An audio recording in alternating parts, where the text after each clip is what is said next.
Kemonata Wanderer. That means how are you, my friends, in Banga and in Bengali. Today I am going to be reading for you When Dad Was Away, written by Liz Ware and illustrated by Karen Littlewood.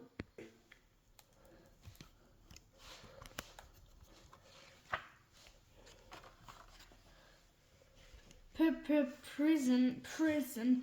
Millie ran along the street, trying not to hear the children shouting behind her.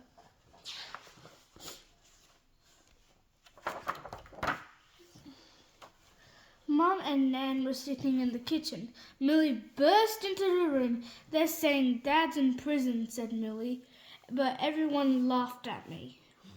I mean, Dad is in prison," said Millie, trying not to cry. "I told them he was away working, but everyone laughed at me." She stopped as she saw the scared look on Mum's face. Nan gave her a hug. "It's true, love. We didn't know how to tell you." "What did he do wrong?" asked Millie. "What did he do wrong?" asked Millie. Mum, when's Dad coming home?" Mum's voice was very quiet. "He won't be back for a long time," she said. "He stole something that didn't belong to him."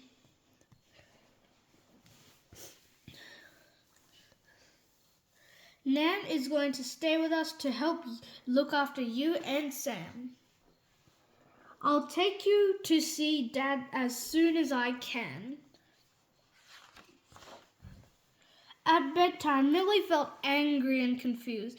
Dad sometimes went away to work, but he was never away for long, and he always brought back presents.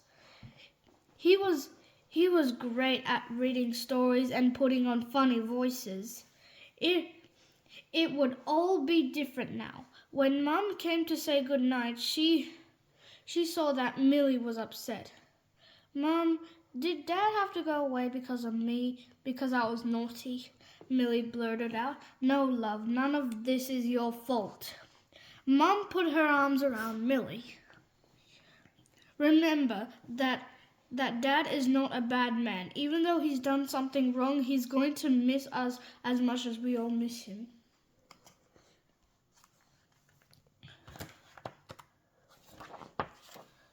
The next morning, Mum took Millie to school. Her teacher, Miss Armstrong, was very kind and chatted to Mum for a while.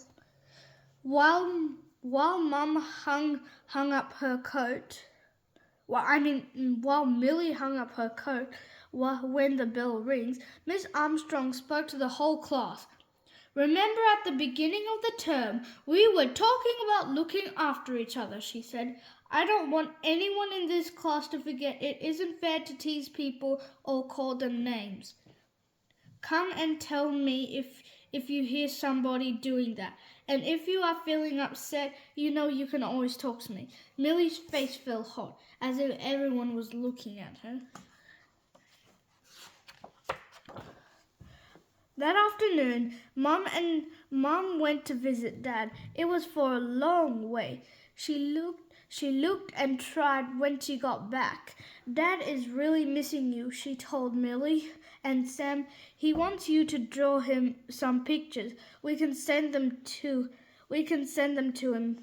So Jenny got to work with her paints and helped Sam with his crayons.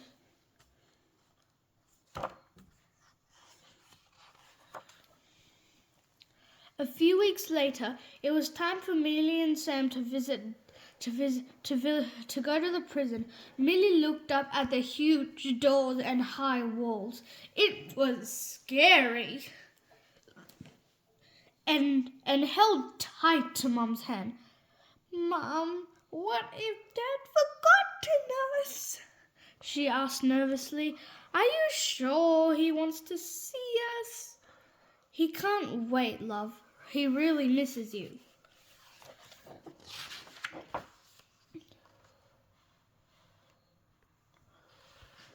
As they went in,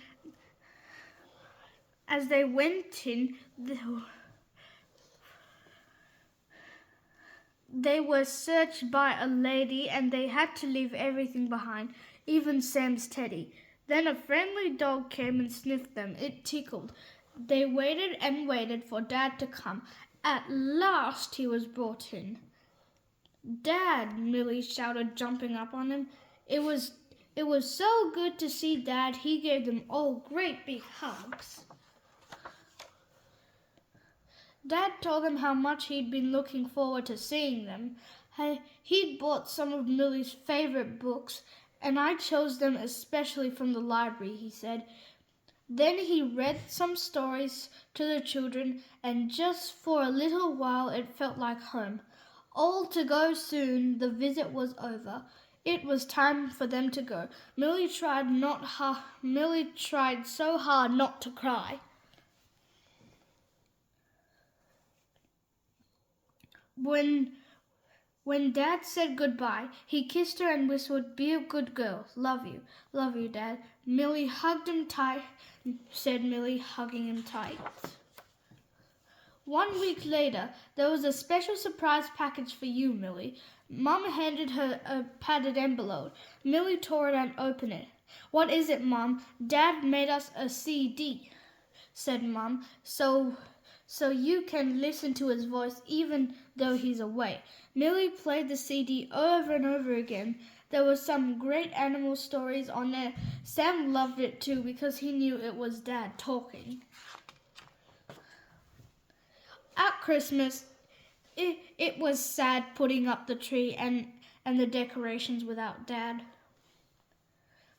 Everyone at school was talking about going to see Santa with their mums and dads. Millie felt left out, but Mum had a surprise for her. It felt strange going to a Christmas party in prison, but it was really a real party with Jews and sausages and Santa was there too. When Santa handed out presents, the children waited for their names to be called out. Millie and Sam. Shyly, they went up for their gifts, and there was someone taking the photos. "Smile," he said, and he took a picture of the whole family with Santa. I'm going to show it to everyone at school," said Millie. "Me and Dad and Santa." In spring, when Mum came home from visiting Dad, she had a big smile on her face. "Great news! Your Dad's coming home next week on your birthday." Millie jumped up and down and hugged Mum. That's the best present ever," she said, happily, really excited. She wanted to tell her friends at school, but she was scared about what they might say, so she whispered it to her teacher. "That's terrific news, Millie. On your birthday, too." Miss Armstrong smiled. After school, Millie couldn't wait to get home. Very slowly, she opened the door, and there was Dad with Sam on his knee. "Dad, Dad!" she yelled. "Happy birthday, Millie!" cried Dad. Millie hugged and hugged Dad, and he didn't let go for a long time. "Millie has been fantastic while you've been away," said Mum. "I couldn't have managed without her." "It's good to be home," said Dad, smiling. Then Millie gave Dad a big kiss, and she knew this was the best birthday ever. And that's the end of the story. When Millie's dad went to prison, Millie wasn't really that much comfortable with that, but slowly, Millie got used to it. And as you can see, just like in the video, just like in the first of the video, this is a Bangladeshi snake and ladders. This side is snake and ladders, and this side is Ludo. And here on the Ludo side, it has some Bangladeshi animals, the Bangla tiger, some elephants, and some deers or elks, but I'm not really sure about the zebra. And like, as you can see, if you get to the bottom of a ladder, you get a head start. And like, if you land in this called snake and ladders, and as you can see, if you get to the bottom of the ladder, you go up and you get a head start. But if you land in the snake's mouth, oh no, you go all the way back down. Me and Baba play this game when it's a rainy day or when it's too cold outside. I hope you enjoyed this story that I just read for you, and if you want to listen to more of my stories, please like and subscribe.